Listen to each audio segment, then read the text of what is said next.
you folks are going to see similar things than from last time, but I always learn about issues and things that I can do better.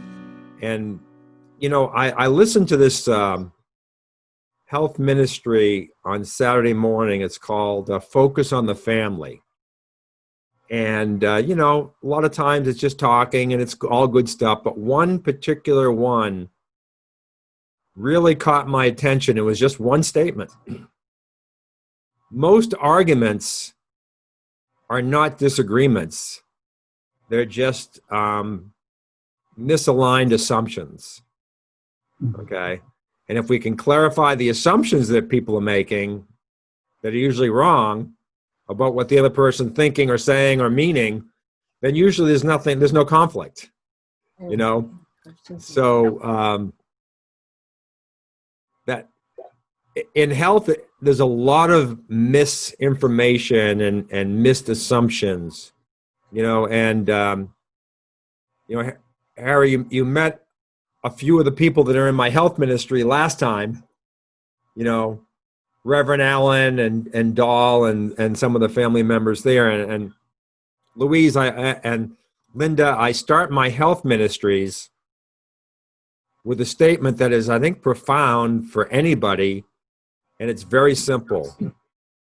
Where did you learn that? Okay? And the reason why I talked about assumptions, and assumptions lead to disagreements or confusion, is where did you learn that, and behaviors you have based on what you learned may be based on assumptions. Yeah. It's a little obtuse, I guess. But see, root cause medicine and root cause anything, that's why, I'm happy I was trained as a scientist, because we don't settle for just what we see at face value. It's much more complex than that. We always try to titrate back to the next thing. And I was just talking to Jonathan Landsman, and he runs a site called Natural Health 365, and I'm one of his speakers all the time, and I'm not a very favorable one for him because I don't have a huge network. He wants people with huge networks, but he always likes working with me. And Reverend Harry, I explained to him from a scientific perspective, God, I don't know if I did it with you or not, but see, God designed our universe to be log linear. And health is log linear. And getting sick is log linear. I'll explain it in a minute. And getting better is log linear. Yeah, right. And God is log linear. We're programmed in our society for instantaneous gratification. Do one thing, get one result. Do one thing, get one result. Quarterly earnings, all this stuff. But nature isn't that way. Nature is log linear, which is an asymptote. And so how I define God from a scientific and mathematical model is the asymptotic curve looks like this, and then it goes up steeply. It's really the bell curve, but you never get to the end. No matter how hard you go, no matter how much you split that particle, there's always something smaller, or there's always something greater. And that was done by design. Okay? Yeah. So I'm a conundrum. I'm a Gemini. That means we have two personalities. My name is Thomas, the Doubting Thomas, and I'm a scientist, okay? So it's the perfect storm of belief structures. Right. But fortunately, I know that building another cyclotron and particle buster is going to be a waste of our time. And we might learn something from it, but we're never going to get to the end. Yeah. Okay. But in health, it's the same thing. And what the asymptotic curve is all about is that the profundity and the divinity of our body is that we can do all these little things to hurt ourselves, and we don't see anything. And then when we have this really big constellation of things, we start seeing things materialize, manifest, okay? Yeah. And That's the right. tricky thing is, it's a slow curve up, and then once you're going up, it's a slow curve to the end. But going back is the same path. You can't suddenly shortcut the path, Mhm. you know? So that's what chronic disease is. And when Medscape asked for an answer, I was very terse and very sarcastic of them because that's just the way I have to be. It's called creating an adrenaline imprint. It's like, don't just like, oh, well, I think this would be wonderful. It's like, no, fools, we're already there. Mhm. You're just going to wake up and smell the roses and look. You know, Jazzy and I are watching the series Person of Interest on Netflix. And the best place to hide is in plain view. Sure. Yeah. And that's where solutions to chronic disease is. And Dr. Trump, my mentor, who Louise knows very well, but what I do is actually very simple. I mean, I'll tell anybody what I do. There's no magic to it. And what I've done is just reduced it to 4 mechanisms. 4 mechanisms of disease, repair and recovery. If you're eating junk, or if you're not absorbing across your gut well, or if you have a lot of things going badly in your life, then you repair and recover. Any mixture of those things, you're going to have poor repair and recovery. That means deterioration. That means pain. That means fatigue. That means sleeplessness. That means all those things. The next one, sensitivities. It's kind of tied back to the gut in so many ways, but we do have allergic reactions. Boy, my nose ran like a faucet for 7 years from like the age of 8 to 17 or whatever. And, I overcame them, but I still have sniffles. I still have a little rhinitis, so but a lot of people are having tolerance problems with the frankenfoods, they're different. Doesn't mean they're necessarily bad. And, the functional docs like Dr. Carter will say they're bad, but I would say they're not necessarily bad. It's just that they've come so quickly. We've had little time to adapt to them, to adjust to them. Okay. That's What foods are those, did you say?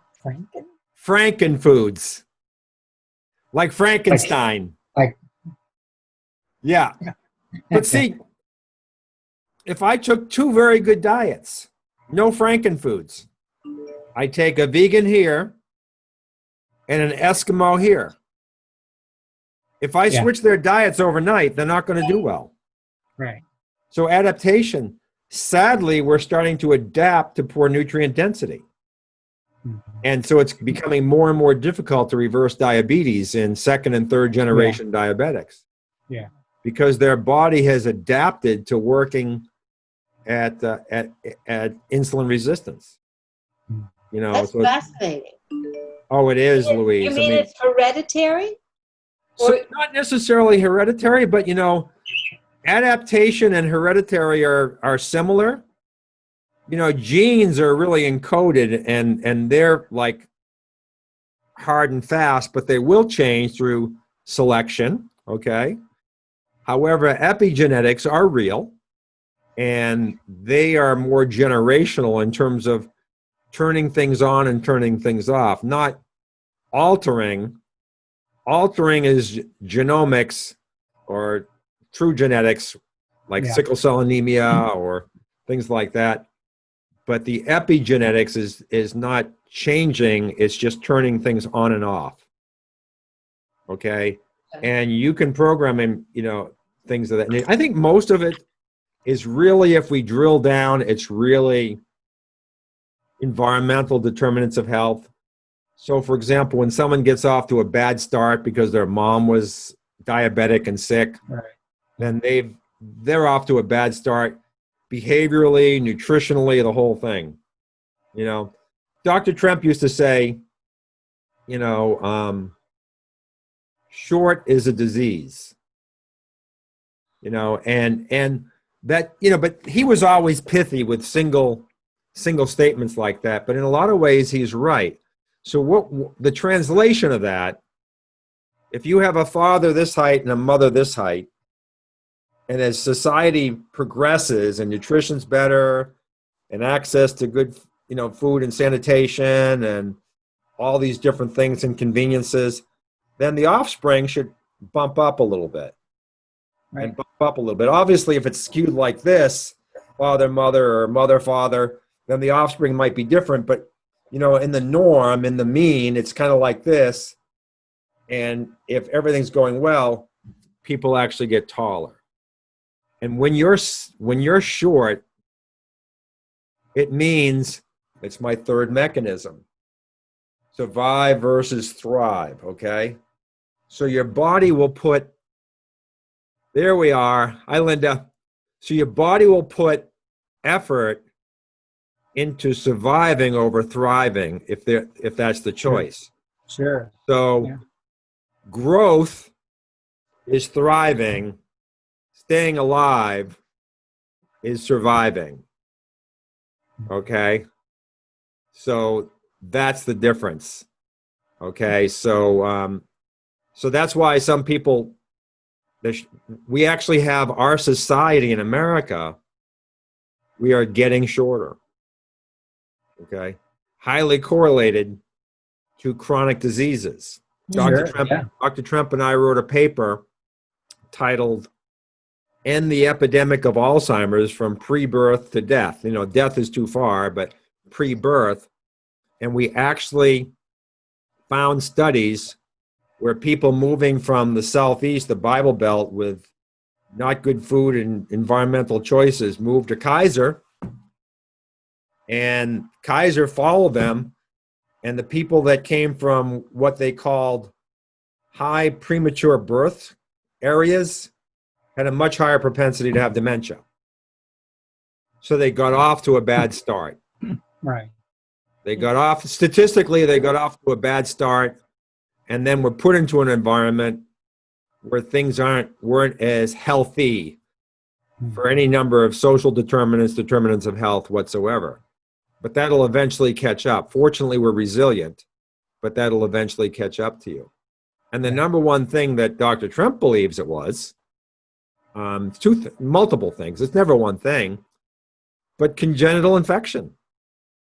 You know, I'm working with a young man in our church, very bright kid, but the parents spent $100,000 on this kid, trying to find someone who could find out why he was having all kinds of emotional and mental disorders. And it turns out he had congenital Lyme. Wow. When you say congenital, what do you mean by congenital? He got it before he was born via his mother. Mm-hmm. Yeah. Okay. Mm-hmm. You know, type 1 diabetes is not a genetic disorder. I have people becoming type 1 diabetic when they're 80. Okay. That's not a genetic disorder. Okay. And even the American Diabetes Association, none of these organizations really want treatment, unfortunately, real treatment. They want management. Yeah. But you can find references, even the American Diabetes Association, to viruses and type 1 diabetes. That's what's killing the pancreas. It's very difficult to detect this, but if you look at what Harvard is doing for COVID, Harvard Medical School learned from the Chinese. They didn't learn from us because we're not doing the right tests. Yeah. But the Chinese worked up the COVID patients much more broadly than we do in America. And Harvard, smart people, they picked up on that. And one of the things they do to evaluate risk of severe or risk stratifying in hospital COVID patients is doing viral serologies, because they know we all have a viral burden, all of us. You know, when we die, we're decomposing and we're not interacting with the environment, so it's coming from within. So it's not that we need to treat our viruses. The last thing we want to do is go in a bubble. The hygiene hypothesis hasn't worked out. So many kids have had emotional disorders from being kept too clean. Yeah. They haven't had any stress and haven't built up immunity. Yeah. But you know, we have to look between what are we able to keep in check versus what is getting out of control. And it's nice to know beforehand, but we don't like to we shouldn't treat things that, you know, aren't really going to become pathogenic. And I'm always making that value decision with people today. Like I had someone with Toxoplasma gondii, very difficult to treat, causes schizophrenia. The CDC says most people don't have symptoms. I don't 100% know if this person who has some dementia is impacted by Toxoplasma gondii. And that's a decision we have to make. So what we're doing is we're looking at everything else before Toxoplasma gondii and going to correct that first. Mhm. And if we haven't got where we want to be, then we'll treat it. And the reason why we're not going to toxo first is the chronic phase almost has no documented treatment. So everything I direct and the doctors I use are all completely very experimental. Wow. So, but it's... Is it Yeah, not the generally known that it leads to schizophrenia? Oh, it's well published. No, it is well known, and they Oh, still yeah. have. And look, the reason why they worry about women being around cat litter is because that's a major source of acute toxoplasma infection. And what it does is it inhibits the growth of neurons, of brain tissue. Okay, so in the fetus. So children of the crazy cat mom are often mentally retarded. Huh. But, you know, It's a cat. a mom that's pregnant is immune system's really heavily taxed. So what they are is immune compromised. So anybody who's immune compromised can be infected. Now the CDC says Toxoplasma gondii. They keep changing their mind from 20,000 to 20 million to 30 million to 40 million to 60 million. Now it's down to 40 million. They don't know. They're guessing. I'm at least testing my population. But they say, right now they say 40 million people in America are infected. And it's a parasite. And it's an intracellular parasite. So, but look, when a rat eats the cat feces, the rat no longer is fearful of cats. And then the cat eats the rat. It perpetuates the cycle. So it's affecting the brain. It's affecting, you know, Toxoplasma gondii affects reflexes. A lot of people, this is a study that Dr. Tremp told me about. There's a study of car accidents, and when it's like a rear end collision, a lot of those people have Toxoplasma gondii infection. Just can't react in time. Can you explain? Okay, so I've had 2 of those rear-ending accidents. How? So now you got my attention. So can you explain that a little bit more? Well, you know, you got to look. The problem with what I deal with, is not a lot of people test for it. There's not a lot of data out there. I will tell you that the military looked at Toxoplasma gondii in warfighters because it eliminates fear. Huh. Okay, but the only problem is it also can reduce reaction time. So Right. This is a intracellular parasite, gets in neurons, and the number one thing it's documented to cause in the chronic phase, in the acute phase, is schizophrenia. But these organisms can become focal, in other words, get into specific tissue, and whatever tissue they infect, you know, symptoms manifest from the destruction or the decay of that tissue. So how do you test for it? Oh, for me, it's a $25 antibody test. Okay, so it's a blood test. I just was tested for it. Did I test you for it, Louise? Not yet, because I haven't done the test yet. But Peter Novak, who's an MD, PhD neurologist at Brigham and Women's in Boston, I made an appointment with him a year ago, April, and it finally came up. And he gave me a series of tests, which I copied all of them. They just came in to send to you. I can't find where I put it. Do I need help or what? It's just so funny. But, you know, I have to print them out again, but that was one of them. The Harvard people know, and the Mayo Clinic people know. But guess what? Guess what they can't do regularly is screen populations because the insurance companies don't pay them either. Yeah, sure. Yeah. So it's only done in a research mode. Whereas I usurp that, and like my mini infectious panel, I'm looking for 7 organisms, and Toxoplasma gondii is one of them. Lyme is multiple, chlamydia pneumoniae. That's the most, that is the most prolific, harmful agent. We'll talk about another session. We'll get into these organisms, not today, but we've done our random walk, and people knew I'd do a random walk, and what did we lose? We lose Norma, but so the last mechanism of the 4 mechanisms, Joe. Number 3 is survive or thrive, and the fourth one is insidious inflammation. And there's obvious inflammation from poor repair and recovery. That's different. If your nutrient density is low and your carbs are high, you're going to create inflammation. But at the end of the day, it's really the infection in those people with compromised immunity that's cropping up. Yeah. And many people I work with have high white blood cell counts, and when we just do nutritional and dietary improvements, their white blood cell counts come down. Right. And there's only one thing that can do that, and that is they've reduced an infectious burden, period.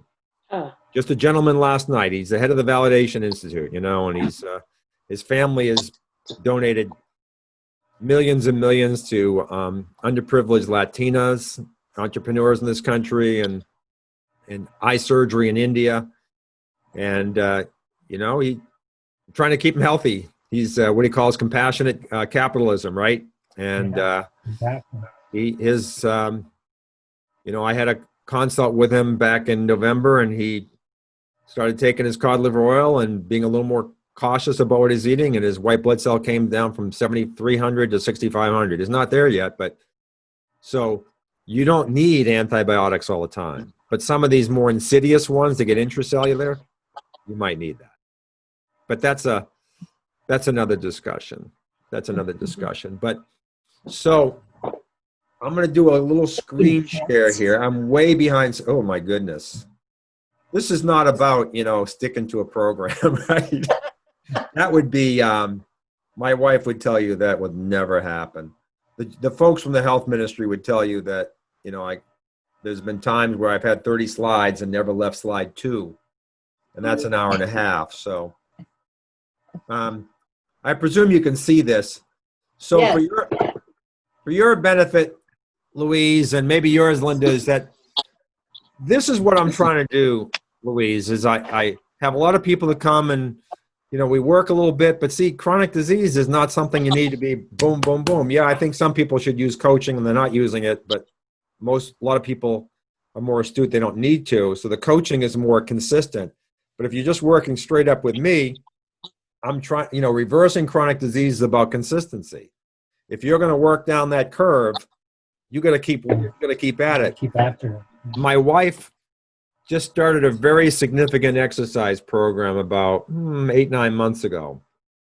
And she knows it's going to take her about a year to build the right base to really go to where she wants to go next. She's not looking for some sort of huge result right now. She's building a base. And when you're in a chronic state, you have to rebuild a base. You've lost your base, okay, and then everything else is starting to crumble. So you got to rebuild that base, and that takes time. So it's all about consistency, and preventing it's all about knowledge. If we don't know what causes disease, like our guy last night, he probably doesn't have high blood pressure, but at one point he was measured on high blood pressure, and suddenly he's on 4 medications, and his glomerular filtration rate, his kidneys, are in stage 3 kidney failure. And it's not because of his high blood pressure, it's because of his high blood pressure medication. Medication, yeah. Okay. So, these are the kinds of things. So what I'm really trying to do is just work on an educational program And to incentivize you, if you ever want to do stuff with me, this is the page. You know, this is just a screenshot, but this explains the program. And if you have people that have never worked with me, if they sign up for this program, they get a short consult, they get their risk assessment, but then you get all these discounts, and you just put in promo code whatever, and that'll give you the discount for any one of these things. So for example, here's the chronic infectious screening and consult. And so, you know, if anybody wants that, you know, it's severely discounted or reasonably discounted, because I do have fixed costs. But what we're just going to start tonight, and now my brain is like a mess because I have the Monday group and the Tuesday group, and I'm going to clearly stop at different places. But that's okay. But really, where does health come from? You know, and how can us humans relate our health back to the natural world? Okay, so that's what I want to talk about here. And my little statement about where did you learn that? You know, when you titrate back, I mean, even good clinical studies, the New England Journal of Medicine besmirched hydroxychloroquine because Trump isn't popular, whether you like him or not, and the source that provided information for a publication against hydroxychloroquine in both Lancet and the New England Journal of Medicine. So you're talking about the #1 journal and Lancet, top 10 journal in medicine in the world, had to retract it because their source was incredible. They didn't do proper peer review. They were too anxious to publish the thing. So where did you learn that?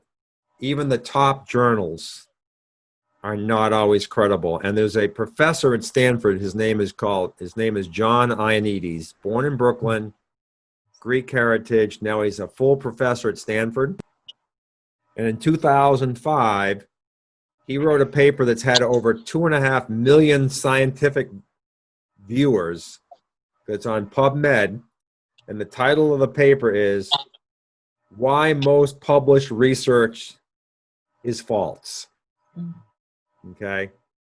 And to find this, I Google John Ioannidis PubMed 2005. yeah, you know, I just use Scholar Google. It's scholar.google.com, and that addresses it all.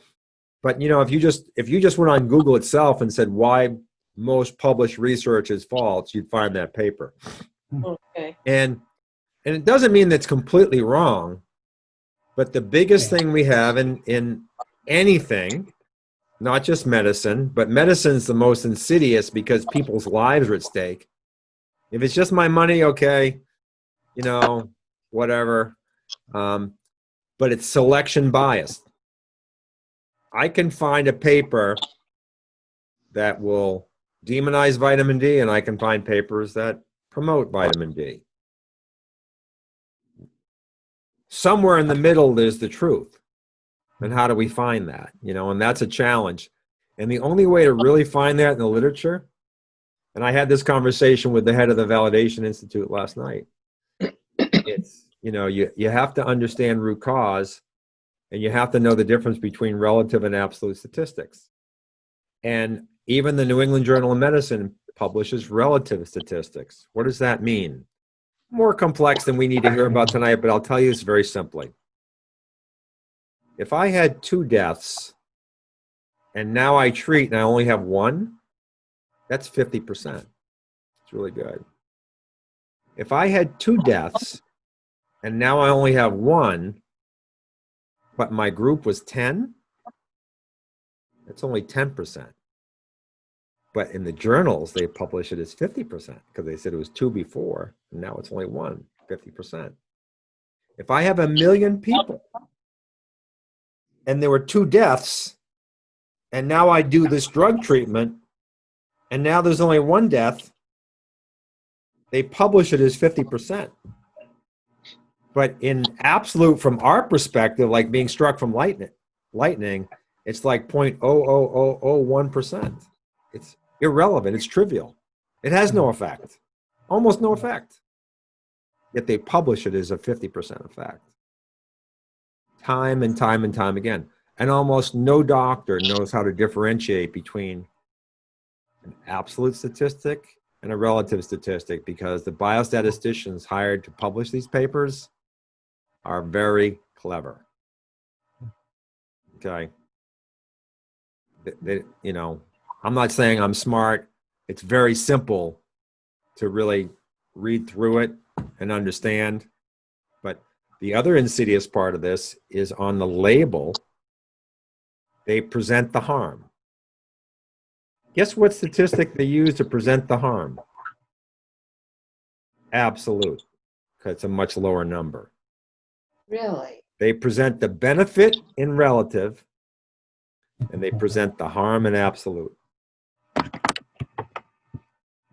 Pretty tricky, Harry, huh? Yeah, it is. You know what we're going to do for these people, Harry? We're going to pray for them. That's all we can do. Indeed. That's all we can do. That is fascinating. But then Never knew that. what we're going to do is we're going to find out the truth by questioning everybody till we find the truth. Okay? There's no statin trial that's ever proved, ever, not one, an improvement in overall mortality. There have been statin trials that have proven an improvement in cardiovascular mortality, but they've never been able to prove overall mortality.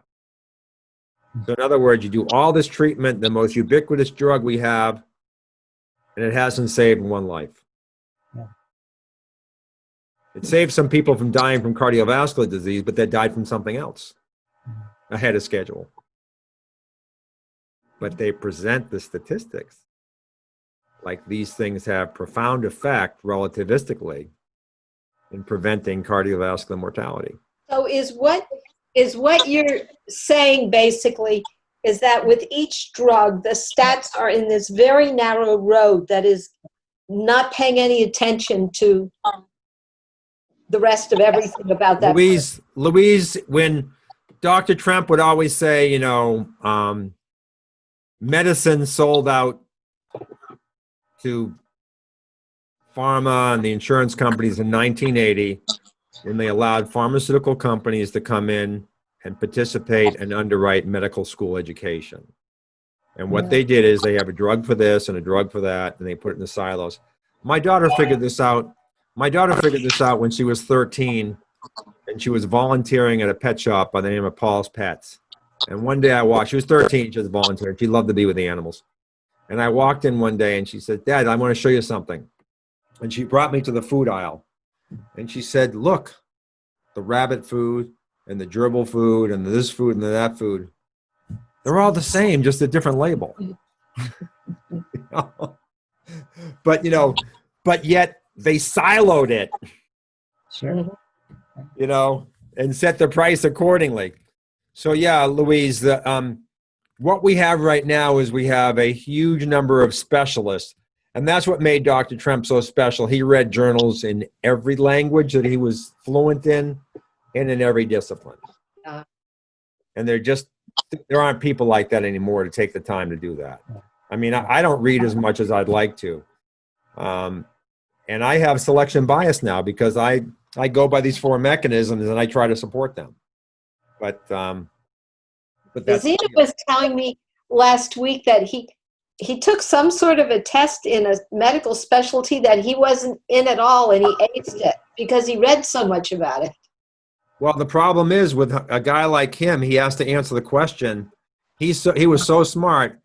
He knew how to answer the question based on the questioner's bias towards the answers. Yeah. I mean, I can guarantee you if he answered it truthfully, he would have failed. That's dismal. Well, because my daughter just went through nursing school, and she would call us up and get all, you know, nervous. She said, because if I answer it truthfully, I'm going to get it wrong. And that's in nursing school in 2019. Yeah. Yeah. So let's try to make a little progress. Look, the more we get to nature, the better off we are. we're going to discuss a lot of things. I won't go over this. Here's a startling statistic, and that is America, when you compare, this is the Organization for Economic Cooperation and Development. They study all kinds of attributes of the 36 most developed nations, including health. And what they simply show, this is from 2013, that America spends 2.5 times more than the average of the other 35 developed nations, and we live on average 2.5 years less. So it's a very simple formula. If you want to live a shorter life, spend more money on your health, at least in the standard of care. So we obviously have a problem, and it's just the fact that we don't understand chronic care. And here it is. We're 5% of the population, and we take 50% of the pharmaceuticals. So here's Dr. Trump's statement about selling the practice. If we were truly solving chronic disease, we would see a downturn, not a steady increase. In my chronic disease temperature book, when I'm going over statins, I have a section that shows typhoid fever, tuberculosis, and pellagra. Okay? And true cures were discovered for all those 3 diseases. And the mortality or the incidences of those diseases dropped like a stone. Okay? So all we're saying here is that whatever we're doing is not effective. It's just not effective. We're managing it, and we may be making it worse.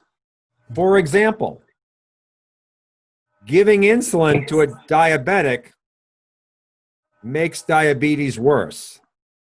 It makes the numbers that the medical community is using to measure diabetes look better, but from a physiological level, diabetes is a human-made term for insulin resistance, and it perpetuated because our body was producing excess insulin because the cells were becoming insulin resistant. So adding artificial insulin makes that condition even worse. So the treatment is worsening the condition it's supposed to be treating. And that is not a one-off case. There's almost over and over again, I can show you how the medication is making the condition worse. Look, if you have chronically high blood pressure and you're at risk of a stroke, then an interim step of lowering blood pressure with medications is absolutely called for. You know, with someone knowledgeable with the right medications, okay? But then there has to be a program to find out why. Essential hypertension is not a diagnosis. That's hypertension of unknown cause. Dr. Trump would always say, Louise, I'm sure you remember, maybe he said this to you, when someone comes in with a condition, he always used to say, does God hate you or is there a reason? You know? And if you take the medication, you assume God hates you. Not necessarily. You know, I'm not, you know, look, you got to take medications sometimes. I've taken medications and I might use a medication on my teeth tonight. We don't know yet. But so I'm just going to cover a couple more slides and then we're going to take questions and then adjourn. But the earth came before life. Life evolved from the earth. Life starts with water. Life uses what is in the water. Okay? And we're 70% water. Okay? But it's interesting that our blood vessels are water-based, but there's a lot of tissue in our body that is fat-based, particularly our brain. So how do fat-soluble nutrients make it to the brain? Okay, we'll talk about that, not today, but in the future. And pretty much my favorite picture about health is that this here in any kind of plant, this here in the root structure reflects the digestive system for the plant, okay? And it's not much different than our own digestive system, okay? And what was really interesting is when I read several years ago that roots are not one-way systems, they're two-way. The plant actually synthesizes molecules that it pushes back into the soil to help the soil, the mycorrhiza, the bacteria, the movement, whatever, to break down the components of the soil into absorbable things. And our stomach has to do the exact same thing. We completely liquefy our food in our stomach before it goes to the intestines. Okay, we have to completely liquefy it. And similarly in the plant, the roots, things have to be largely liquefied and bioabsorbed, broken down to its most fundamental parts. So what goes on in our gut and what goes on in the soil are very, very, very similar. And of course, with the other group, we talked about how humans are the only animals eating food that clean our food so profoundly that there's not a grain of dirt on it anymore. And I'm convinced that that's causing digestive problems. True. It's not, you know, I'm a chemist. So not having dirt is causing, Linda, is causing digestive problems. I'm a chemist, okay? So I would suggest you do your own experiment. Go take something that's a little bit dirty and use some very aggressive chemicals on it, okay? And I'm doing this every day. I'm fixing up an old boat. And you see how clean it gets. And then take a little elbow grease to that same dirt and see how much better it comes off.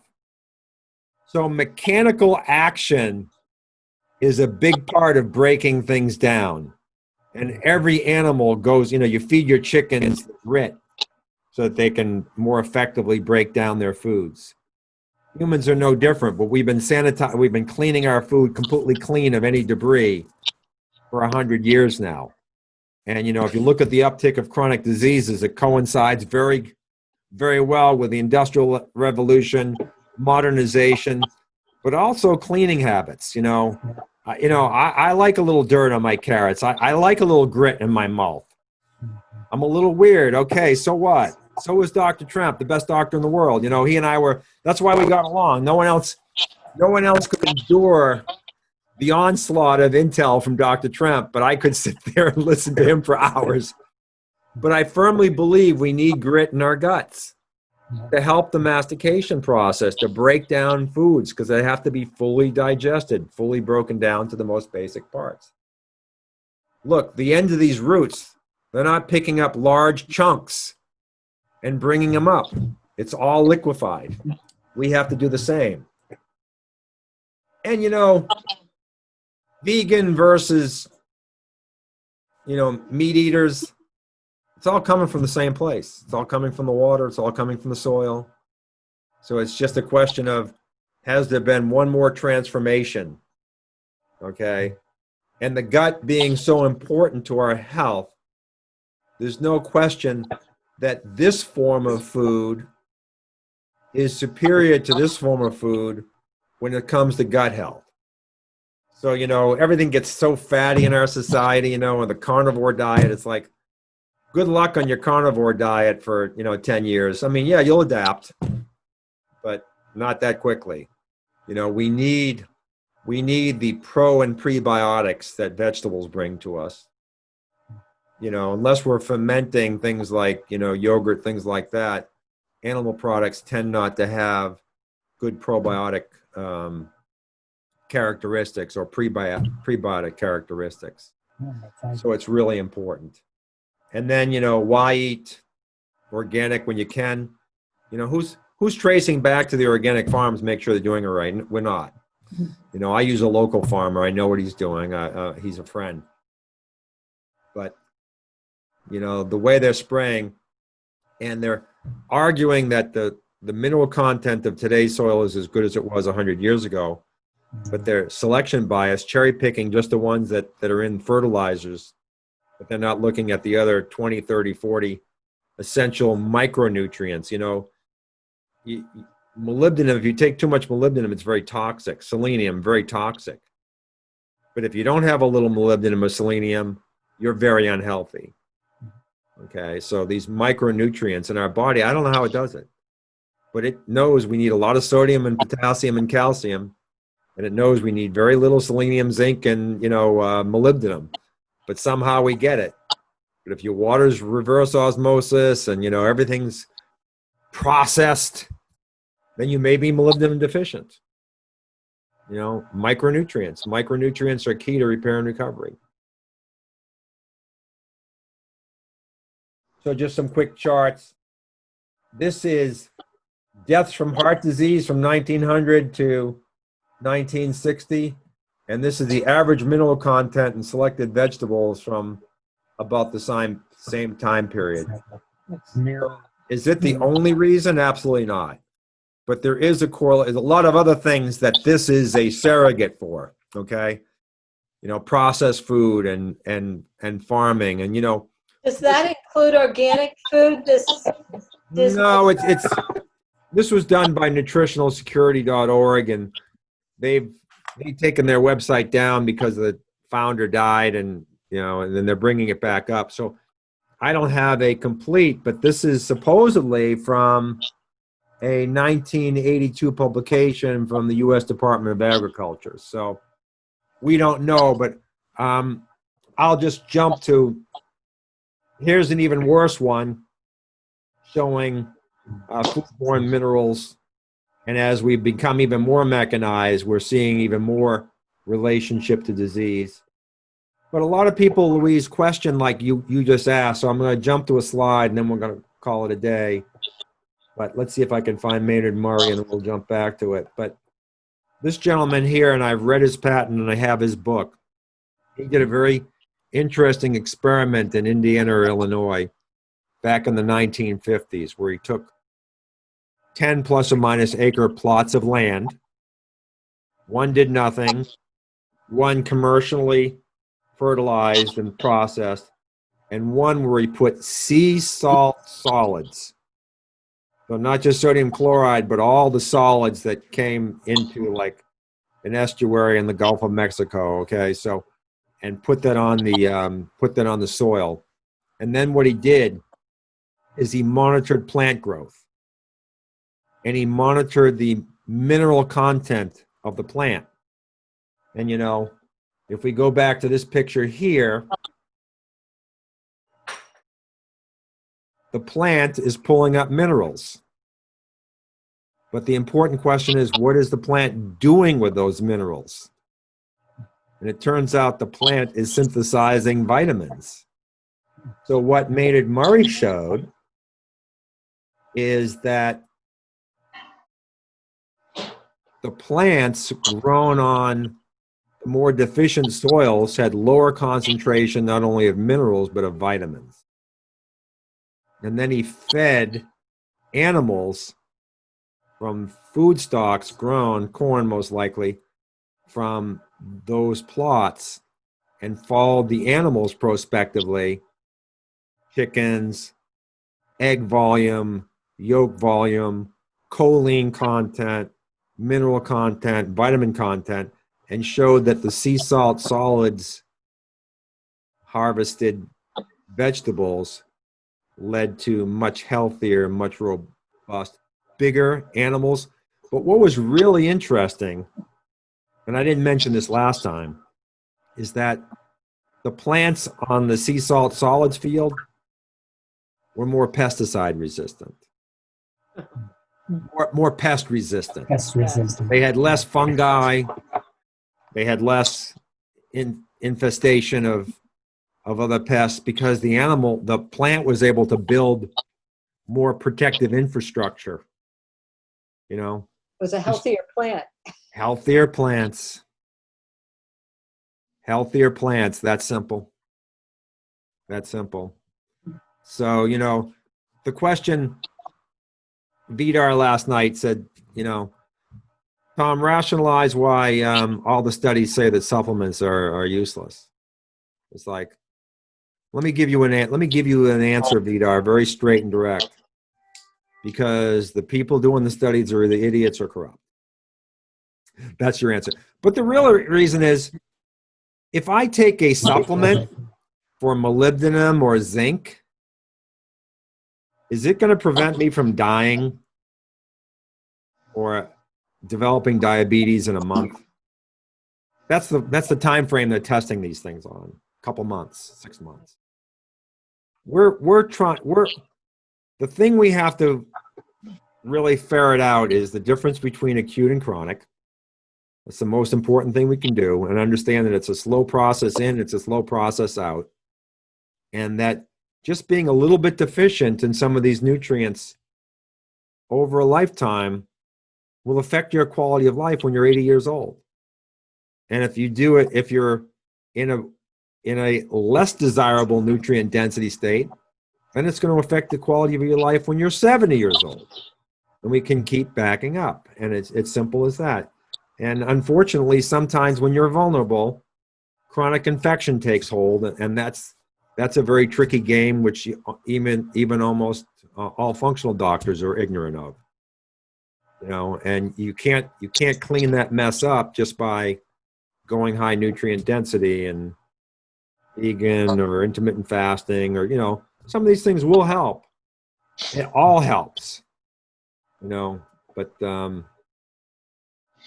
that's what we have to be aware of. So I went over my time. Shocking. But does anybody, I'll stay as long as anybody has questions. Are you doing this weekly or monthly? I'm doing it weekly.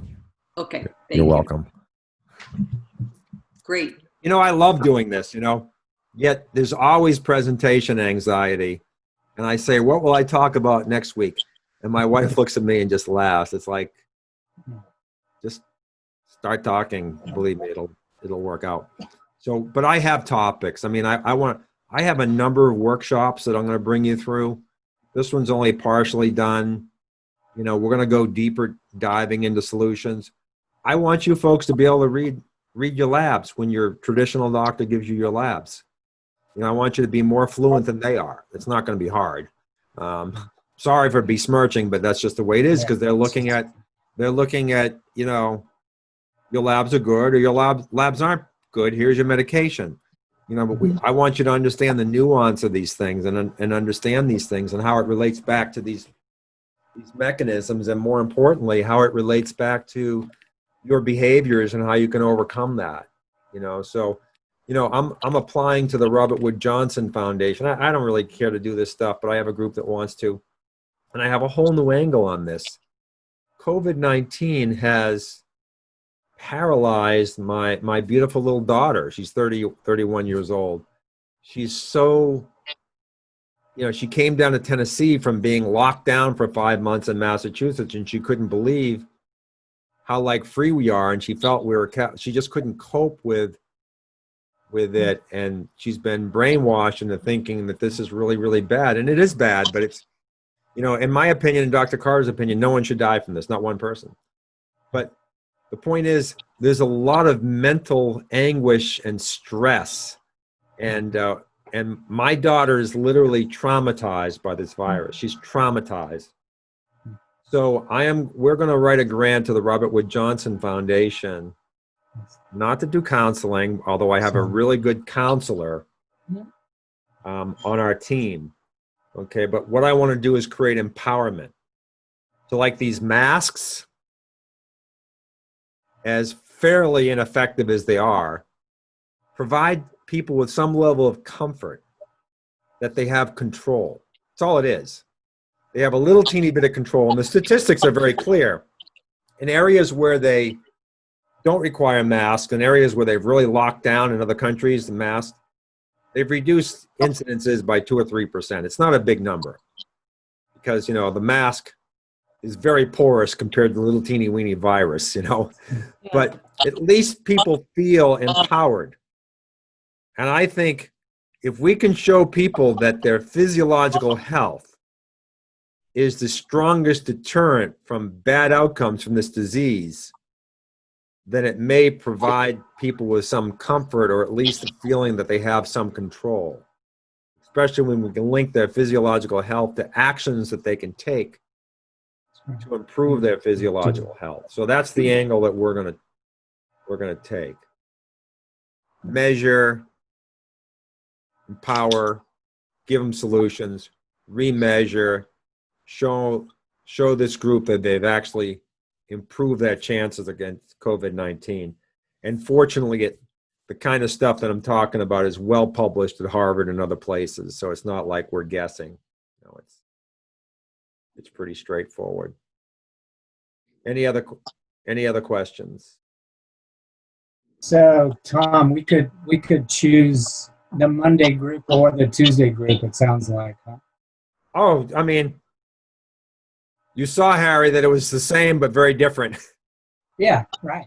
You know, it doesn't matter. I'm gonna be doing, unless the group changes and grows, and a day. There are other days that are better. I'm gonna try to do 2 a week. At noontime Eastern, and then 8, so that it's 5 Pacific, Yeah. Or 8. So and they're structured so they're supposed to be relatively the same. I'm not going to have different topics, but we don't know which way we're going to go. We could, Karen and I could divide and conquer, probably. Whatever works.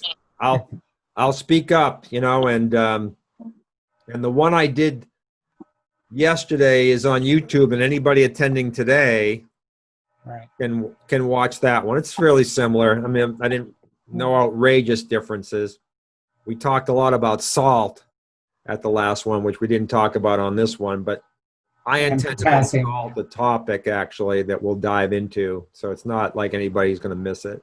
Because of the iodine, or no, never mind. No, it's just about making your own mineral water, and how important salt is to human physiology and animal physiology. That's all.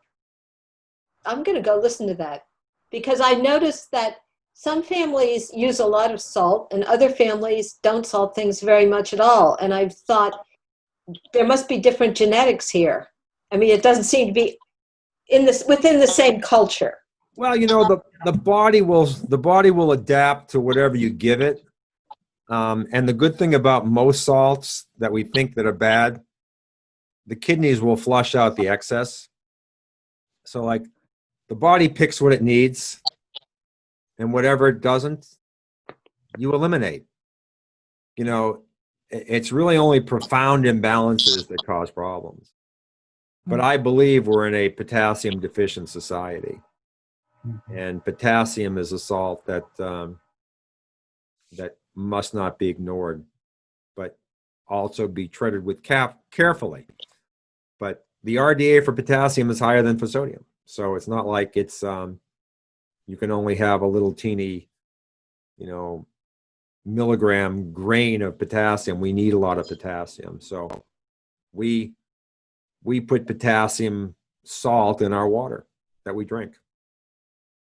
And I gave the formula, and I'll go over it much more carefully when I discuss hypertension sometime in the future.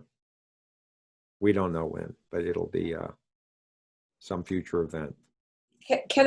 This may be a little off topic, but you were talking about the soil.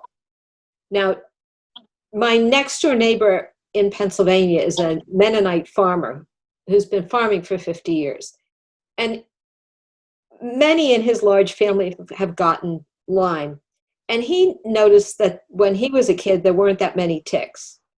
And he's really quite an interesting person, he thinks.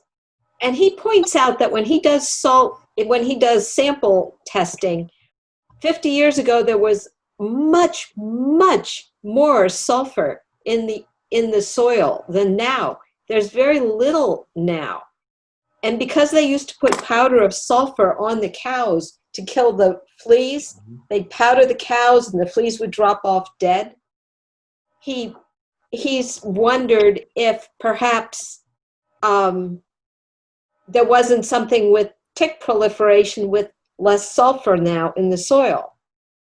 Well, sulfur, everything is redox, oxidation and reduction. Your car rusts, we age, everything is redox, and sulfur is just another thing that provides a slightly different redox potential to create activity in human and animal physiology, just like iodine. Someone asked me today about, would the iodine get, displaced by bromine or chlorine or fluorine? They're all halogens. It's like chloride is one of the most prolific anion salt in our body, and it has no effect on, we need it, so it's not affecting your iodine.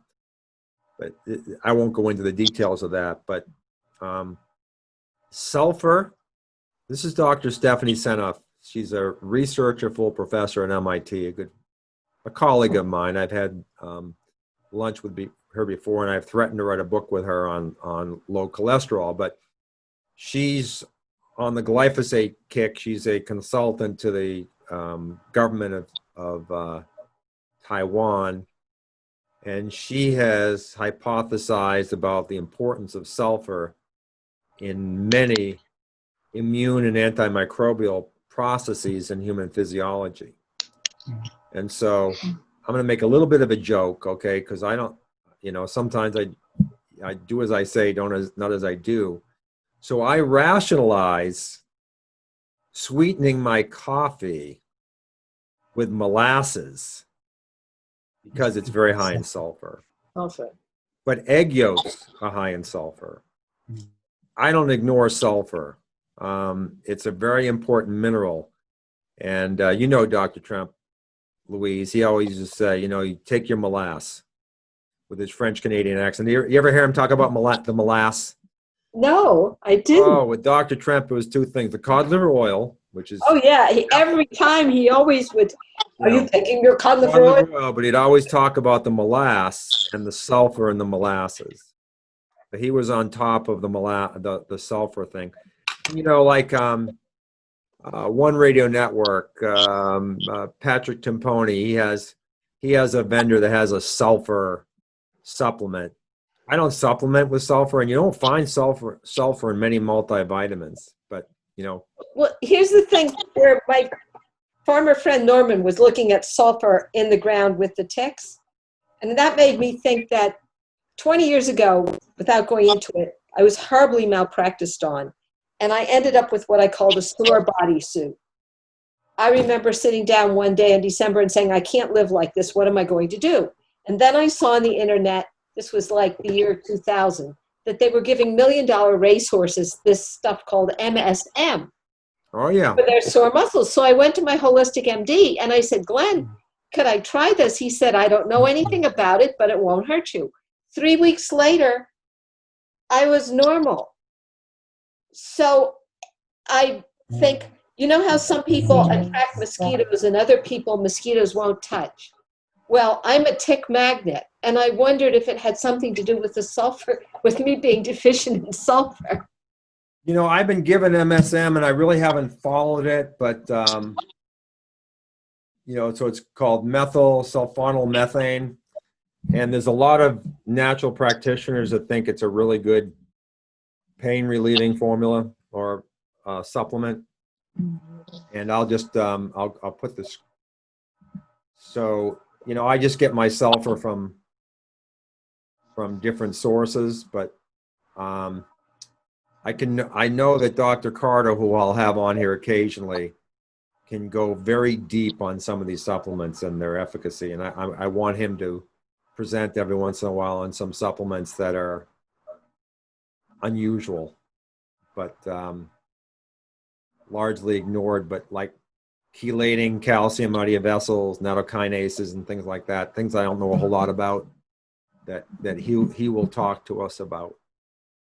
Okay, so I'm sure he's an expert on MSM. I was presenting on the eye at A4M 10 years ago, and some guy came up to me and was all excited about MSM and handed me a lunch bag full like it was contraband. I'm saying, wait a minute, It's a white powder. Can I take this on the airplane? What are you giving Yeah. me? No, it's just MSM. Okay, I'm just giving you a little sample pack. But I've been following the fads like hydrogen and all these other things. Not that they're bad. I don't think they treat sick people. But at the end of the day, it's all redox, and we need to have there's no question we need diversity, and there's no question the soils are somewhat depleted of a number of essential things. But we don't have to go in the fetal position and just supplement with everything. If you're really sick and we want to get you out of it, we're going to give you some supplements to sort of boost things. But I think it does mean that we are in a position today where we have to eat much cleaner than you did 100 years ago. And I'll go into what eating 100 years ago, or actually 160 years ago, looked like next time. So that's a good segue. Oh, nice. Thank you so much for Any inviting other me to any this. other questions? I'm willing to take one more, and we can. Is there a general antiviral type of diet one can eat that helps at least keep viruses away or at bay? Or is it just a all-around healthy diet of herbs and... Linda, that's a really good question, but I think it's an interesting conundrum. Because I'm very athletic, and some of the new technologies that are coming out actually are designed to create harm, to wake up your immune system to create benefit. Exercise creates harm first before it stimulates benefit.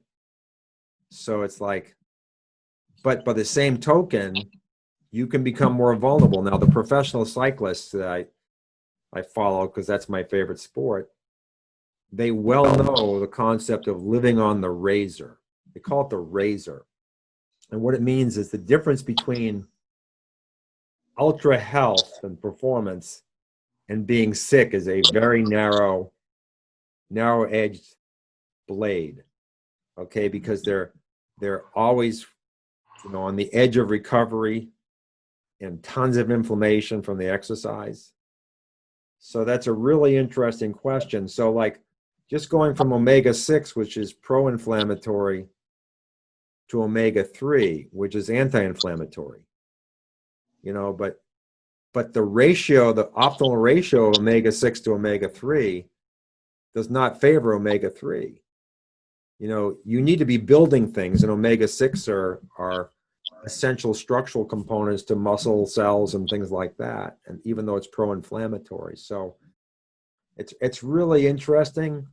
I would say that we're going to talk about just the design of a plate, and I think the design of the plate kind of answers the question, in that the gut health is so important that you want to make sure you have a very large proportion on your plate of pro and prebiotic gut supporting foods. Things that have high nutrient density to facilitate detoxification. And then the smaller portion are the anti-inflammatory omega-3 and protein foods. And that's what I think is optimal for health, not necessarily antiviral, but for health in general. But there's the old expression, what doesn't kill you makes you stronger. So it's like, look, the bubble experiment failed. Cynthia Kenyon out of UC San Francisco, these worms living 50 times their normal life expectancy. You can make a mouse that lives 50% longer, and we all want to have that mouse, but they live in a bubble. Well, I tell you what, you take that mouse out of the bubble and put it in the real world next to a street rat mouse, that mouse is dead. Okay, so the question you asked was brilliant, and I don't think there's any one specific good answer, because we have to have stress, but we also have to have opportunities for repair and recovery. And so that's the balance we have to strike. Like, I was just thinking about myself today. I mean, I went on this 86-mile ride in the mountains on Sunday. And when I got back, I just decided, no, I didn't decide. My body said I couldn't do anything. I just moped around for the rest of the day. And I actually think that's too much. You know, there's a point where you're doing more harm than good physiologically. And then on the other end, there's a point where, you know, obviously being too sedentary is probably worse than the other end of the spectrum.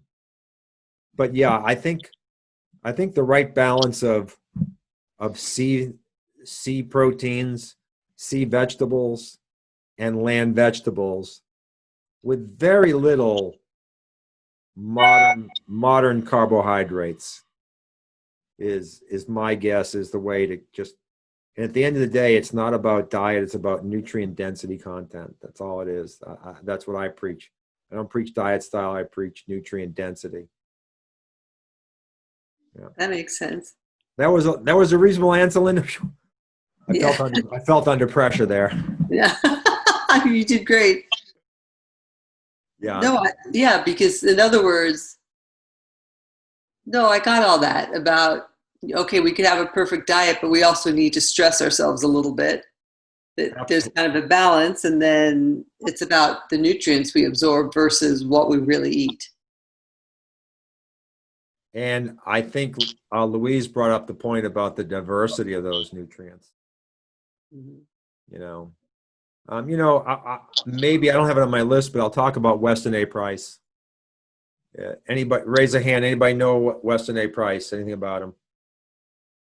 I have a few issues with them, but yeah, no, I understand. But he did some very interesting things about you know, studying indigenous cultures and the foods they ate and how he measured their health. And I think that's my only takeaway from then. But the only other thing I would say in their favor is their book, you know, Fallon and Enig, is that somewhere in the middle of the book, and I had it bookmarked, is they said the number one superfood is cod liver oil. So they won my heart a little bit there. Well, then speaking of that, do you have most cod liver oil has lemon in it. I can't consume lemon. So I'm fine with just plain straight cod liver oil, but is there a brand that's better than the other? Well, you know, see, who knows? Nice labeling, nice advertising, whatever. All I know is what Dr. Tremp did with people and how they worshiped him because of what he did for their health that no one else was doing. And he just used Carlson's cod liver oil, and he used the lemon and the straight. You can get the non-flavored. Okay. You know, and so I haven't done anything fancy with I've tried the fermented, you know, I don't have any real experience with it. I know the people at Nordic Naturals, you know, they seem to have the most sort of best tasting flavor, whatever, and they seem to have some integrity and science behind what they do. But look, I just stick with my mentor, Carlson's cod liver oil, baby. That's what we do. Okay. Thank you.